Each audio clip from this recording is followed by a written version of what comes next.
Hello to everyone. This is my first live, 10 minutes live in English about Latin American news. Today is December 23rd, 2 days from Christmas. We are going live from Sao Paulo, Brazil. Well, there are many news, especially here in Brazil, where today it had to be presented to the Anvisa, that is the association that has to decide if a vaccine is okay to be distributed. The Sinovac vaccine, Chinese vaccine, it's strongly supported by Doria, Sao Paulo Governor, and it has a long history because the presentation of the phase 3 had to be done initially in the half of October, then it was postponed to the 15th of December, then it was still postponed to today, December 23rd, but today we got just a few minutes ago the information that Sinovac phase 3, all the documentation to be approved, hopefully by Anvisa, will be presented in 15 days more. Well, they explained in various matters this further delay, but as a matter of fact, today phase 3 request of authorization by Anvisa has not yet been presented, and this is not good for Doria Governor, that today had a really bad day because the other news that here in Sao Paulo is important to update.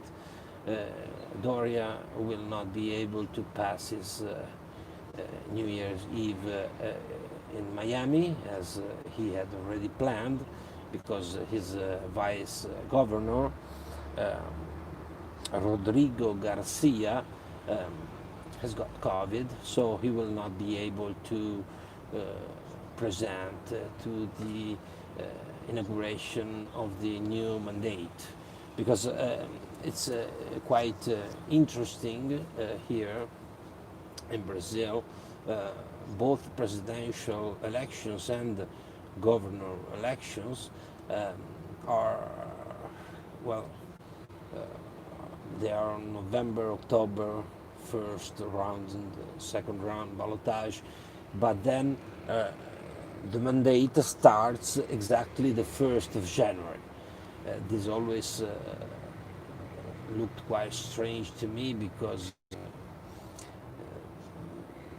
not many presidents and chief of states arrives in the 1st January for obvious reasons, and this year even less for the governors because of the pandemic.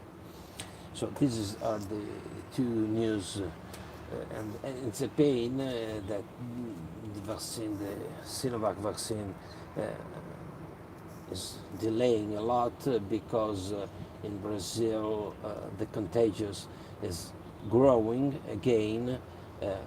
The average number of deaths is 776 today, and is the higher average since the beginning of September. So it should be needed also because in fact even if in many states like Sao Paulo, for instance, we had a lot of more restrictions since yesterday, all the people are crowding the airports, and we saw images of Guarulhos airport the last weekend that were really shocking.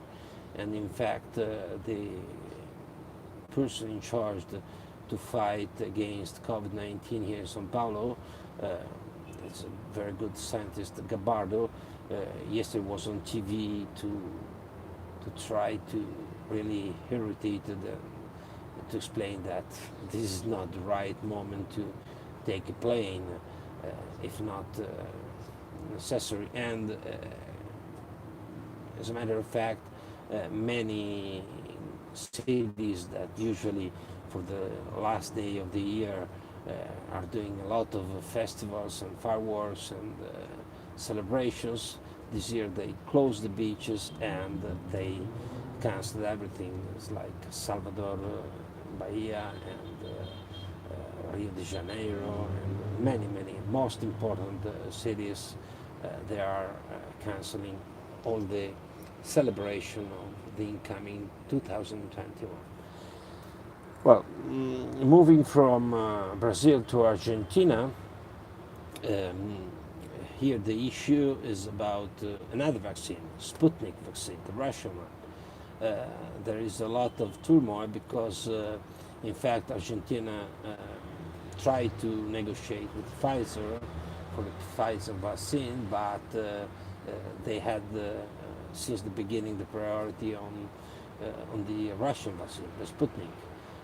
Well, as a matter of fact, the problem is that more than 40,000 deaths from COVID-19 in Argentina are over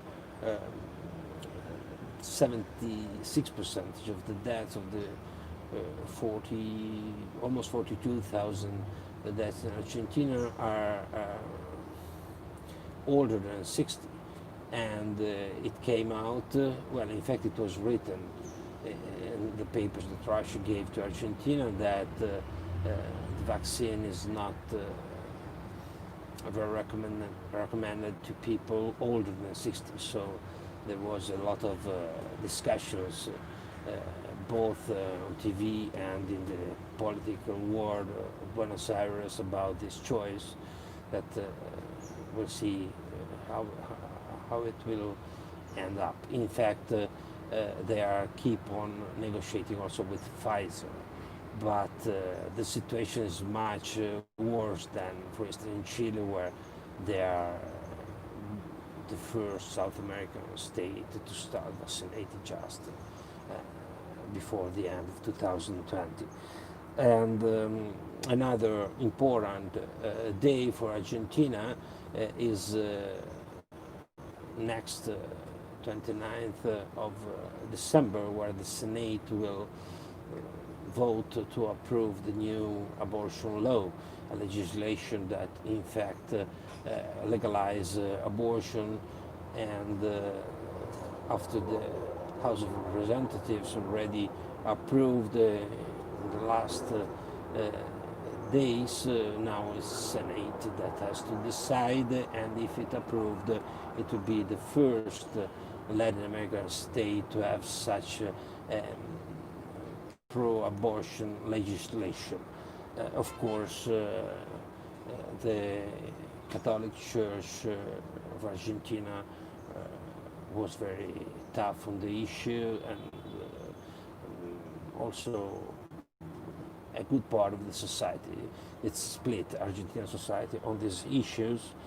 And the last news that's coming from, in this case, Spain, but relating to Venezuela, Madrid government decided to refuse the asylum concession to Oscar Perez brother. In fact, saying that in Venezuela Maduro doesn't imprison and doesn't go after political opposition people. It's quite shocking, this motivation. And of course, as soon as the news of the refusal to concede the asylum to Oscar Perez brother, Twitter and Facebook just boomed, accusing Sanchez government not to defend human rights. Oscar Perez, for whom they do not know who he is the military and actor that denounced and tried to overturn the dictatorship of Maduro a couple of years ago, and he was killed in the Quito massacre. That's it for all. These are my focus in 10 minutes, focus in English on the most important Latin American news, my view, of course. I hope to see you tomorrow, same time, here on Heartful Channel News. Have a great day. Bye-bye.